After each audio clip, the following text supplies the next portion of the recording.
2400 साल पहले भारतवर्ष की इसी धरती पर चाणक्य ने घोषणा की थी कि जो राष्ट्र शास्त्र पढ़ना छोड़ देता है वो समाप्त हो जाता है। क्यों कहा था ऐसा चाणक्य ने?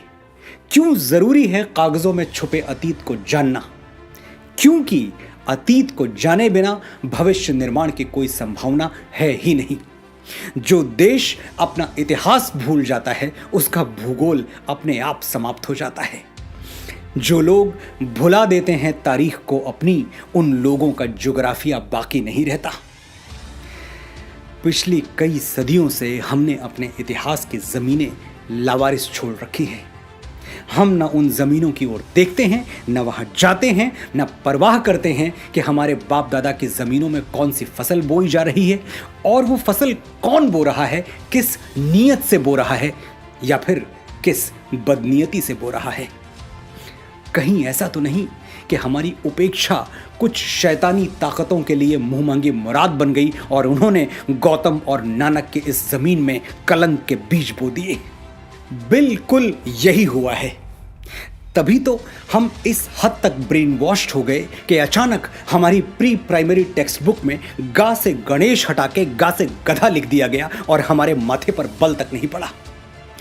हमारे घर तक आने वाली सड़कों के नाम भी किसी अकबर, हुमायूं, जहांगीर जैसे ग्लोरीफाइड डकैत के नाम पर रख दिए गए और हम रिबन काटते हुए मौका परस्त नेताओं को देखकर तालियां बजाते रहे। अचानक नैरेटिव बदल दिया गया। आदर्श राज्य कैसा होता है? जैसा अकबर का था। अच्छा, तो राम राज्य क्या था? वो आदर्श नहीं था। और अकबर के राज में हजारों किसानों को जजिया न देने के लिए फांसी पर टांग दिया गया था। ये आदर्श राज्य में होता है? ये तो हमें ढोल बजा के बताया गया कि अकबर ने जजिया माफ कर दिया था, लेकिन माफी से पहले जजिया का खूनी इतिहास हमें कभी नहीं पढ़ाया गया। और उसी अकबर ने वापस गैर मुसलमानों पर जजिया लाद दिया था, यह भी नहीं पढ़ाया गया। चित्तौड़गढ़ में 30,000 सिविलियंस को जिहाद के नाम पर काट डालने वाला आदर्श राजा था। आगरे के किले के सामने मीना बाजार लगवाने वाला जिल्ले इलाही था। जिल्ले इलाही यानी खुदा की परछाई। यह कौन सा खुदा है जिसकी परछाई इतनी काली है? मुझे अफसोस होता है जब मेरे कुछ मुसलमान भाई मुगलों और तुर्कों की तरफ उठने वाली उंगलियों को इस्लाम की तरफ उठने वाली उंगली मान लेते हैं और उसके खिलाफ हो जाते हैं। जागिए, आप अकबर के वंशज नहीं हैं। आपके पूर्वज वही हैं जो हिंदुओं के हैं। आपका इतिहास वही है जो हिंदुओं का है। और अकबर ने तो इस्लाम को जड़ से मिटा देने के लिए कोई कोशिश बाकी नहीं रखी। पढ़िए इतिहास, समझिए दीन इलाही को। आप जान जाएंगे कि अगर अकबर का बस चलता तो इस्लाम का नामो निशान तक बाकी नहीं रहता। अपने हीरोज और विलेंस जात पात से ऊपर उठकर चुनिए, जो इस महान देश की परंपरा है। रावण कौन था? एक ब्राह्मण था। भगवान ब्रह्मा की डायरेक्ट ब्लड लाइन में जन्मा था। लेकिन आपने किसी ब्राह्मण को रावण की स्तुति करते हुए देखा है? हम सिर्फ इसलिए रावण को हीरो बना दें कि वो हमारी जाति का था, इतना छोटा नहीं सोचते हम। रावण खलनायक था और हम रहती दुनिया तक दशहरे में उसका पुतला फूंकते रहेंगे। और हम ही नहीं, हर जागा हुआ समाज यही करता है। अपने नायक और खलनायक बड़ी सावधानी से चुनता है। हिंदुस्तान में एक बहुत बड़ा तबका महमूद गजनवी को हीरो मानता है। ये लुटेरा अफगानिस्तान के एक छोटे से गांव गजनी से आया था और भारत पर इसने बेतहाशा जुल्म ढाए। सोमनाथ का पवित्र मंदिर हमारी आंखों के सामने लूट लिया और हम खड़े देखते रह गए। तो होना तो ये चाहिए था कि अफगानिस्तान गजनी को शूरवीर मानता और उसके नाम पर मॉन्यूमेंट्स बनवाता। लेकिन सच ये है कि अफगानिस्तान के इतिहास में गजनी की कोई जगह है ही नहीं। उसका जिक्र तक बड़ी मुश्किल से मिलता है। अफगानिस्तान के मुसलमानों ने हिंदुओं का मंदिर लूटने वाली अपनी इस नालायक औलाद को डिसोन कर दिया, अपनी ऐतिहासिक जायदाद से बेदखल कर दिया। और दूसरी तरफ इतिहास में जगह किसको दी? कनिष्क को, जो कि कुश डायनेस्टी में जन्मा भारतवर्ष का एक महान बौद्ध राजा था। अफगानिस्तान में कनिष्क के नाम पर होटल्स हैं, इमारतें हैं, जबकि वो मुस्लिम देश है। लेकिन यही तो बात है कि हीरोज चुनते हुए हिंदू, मुसलमान, बौद्ध और क्रिश्चियन नहीं देखा जाता, बस चरित्र देखा जाता है, बशर्ते हमारे पास इतनी तटस्थ, इतनी न्यूट्रल आंखें हों। अफगानिस्तान ने अपनी पूजा पद्धति बदली, अपनी संस्कृति नहीं बदली। वो भारत के पूर्वजों को आज भी अपना पूर्वज मानते हैं और इससे सिद्ध होता है कि धर्मांतरण के साथ राष्ट्रांतरण होना जरूरी नहीं है। एक और इस्लामिक देश है इंडोनेशिया, जहां 87% 87% मुसलमान हैं, लेकिन वहां रामलीला ऐसी धूमधाम से होती है कि देखने वाले देखते रह जाएं। इंडोनेशियंस भी राम को अपना पूर्वज मानते हैं। उन्हें इस बात से कोई फर्क नहीं पड़ता कि उनके घरों में रामचरितमानस की जगह कुरान रखा हुआ है। धर्म अलग है तो क्या, पूर्वज तो एक हैं। ये बात जिस दिन मेरे मुसलमान भाइयों को समझ में आ गई, उस दिन हिंदू मुस्लिम एकता के झूठे और राजनीतिक स्वार्थ से लिप्त नारे गायब हो जाएंगे और सचमुच मन के धरातल पर, आत्मा के धरातल पर हम एक हो जाएंगे।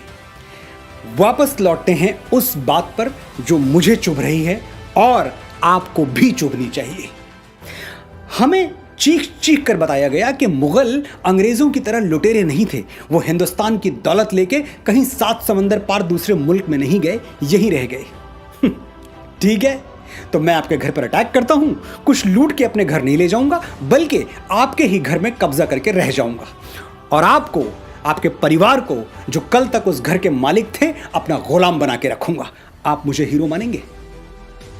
नहीं मानेंगे। तो मुगलों को हीरो क्यों मानते हैं और क्यों ऐसी कमजोर दलीलें देते हैं जिस पर हंसी आ जाए?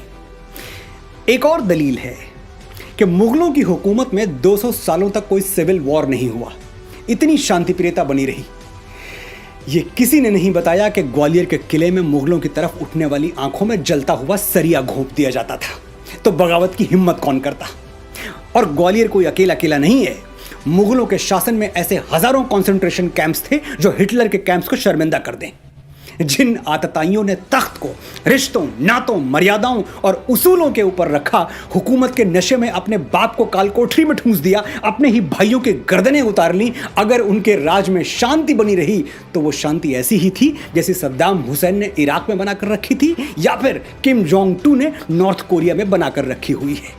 ये दोनों नाम गूगल कर लीजिएगा, आपको मेरी बात समझ में आ जाएगी। ये मुगल और तो खैर कहीं भारतीय संस्कृति से प्रभावित नहीं हुए, लेकिन बाबा तुलसी की एक चौपाई का अनर्थ इन्होंने जरूर कर दिया। भय बिन होए न प्रीत, डर के बिना शासन नहीं चल सकता। बस ये भूल गए कि श्री राम ने किन परिस्थितियों में डर का सहारा लिया था। जब समुद्र हजारों विनतियों के बावजूद उन्हें लंका जाने के लिए, अपनी प्राण प्रिया सीता को रावण के चंगुल से छुड़ाने के लिए रास्ता नहीं दे रहा था, तब राम विवश हो गए थे बल प्रयोग के लिए। विनय न मानत जलधि जड़, गए 3 दिन बीती, बोले राम सकोप तब, भय बिनु होए न प्रीति। राम ने साम्राज्य विस्तार के लिए कभी भय का सहारा नहीं लिया। राम राज्य में रहने वालों के लिए राम की घोषणा क्या थी जानते हैं? राम राज्यवासी त्वम प्रोच्चरस्व ते सिरम, न्यायार्थम युद्धस्व सर्वेषु समम कर, परिपालय दुर्बलम विधि धर्मम वरम, प्रोच्चरस्व ते सिरम, राम राज्यवासी त्वम। You live in Ram's kingdom, hold your head high, fight for justice, treat all as equal, protect the weak, know that dharma is above all। Sir उठा के जियो, निर्भय होके जियो, ये राम राज्य है। ऐसे राज्य की तुलना अकबरी कुशासन से हंसी आती है। हम सदियों से इस बात पर खुश होते आ रहे हैं कि शेर शाह सूरी ने दुनिया की सबसे लंबी सड़क बनवा दी, लेकिन श्री राम ने समुद्र पर, पानी पर पुल बना दिया। इसके लिए हम सैटेलाइट इमेजेस मांगते हैं, वरना विश्वास ही नहीं करेंगे। महाराणा प्रताप ने हल्दी घाटी का युद्ध हारा नहीं, ये सिद्ध करने में उस महान मेवाड़ी वीर की आत्मा को 450 साल लग गए। उस दिन हल्दी घाटी में वो राजपूत कुलद्रोही मान सिंह तो महाराणा को नहीं हरा पाया, लेकिन हमारे अविश्वास ने हरा दिया। और महाराणा कोई अकेले नहीं है। पता नहीं अपने कितने वीरों को हमने गुमनामी की अंधी सुरंग में एड़ियां रगड़ के मर जाने दिया और उन जालिमों को झुक के सलाम बजाते रहे जिनके दुष्कर्मों से भारत मां आज भी खून के आंसू रो रही है। समय आ गया है कि हम अपने गिरेबान में झांक कर देखें। जयचंद के नाम पर हम थूकते हैं, लेकिन एक पल के लिए ठहर के सोचिए, कहीं जाने अनजाने हम भी अपनी संस्कृति और सभ्यता के जयचंद तो नहीं बन रहे, उससे छल तो नहीं कर रहे। मैं प्रेम के मीठे गीत लिखने वाला एक साधारण सा लेखक हूं। आज मेरी बातों में आपको क्रोध और कड़वाहट नजर आई होगी, लेकिन मैं इसके लिए क्षमा प्रार्थी नहीं हूं। मेरा ये क्रोध अगर करंट बनकर आपको नींद से जगा दे तो मैं इस क्रोध का आभारी रहूंगा। मुझे खुद जागने में कई बरस लग गए, आप इतना लंबा समय ना लें। मेरे अनुभवों से सीखें, सच्चे इतिहास के दबे हुए स्वर गुंजायमान करें, अपने बच्चों के लिए सही आदर्श, सही नायक छोड़ें, झूठे नायकों के मुखौटे उतार के फेंक दें, अपनी विरासत को माथे से लगाएं और इस धरती माँ का ऋण चुकाएं जहां मैं और आप बीज बन के फूटे हैं और एक दिन राख बनकर समा जाएंगे। जय भारत, जय भारती।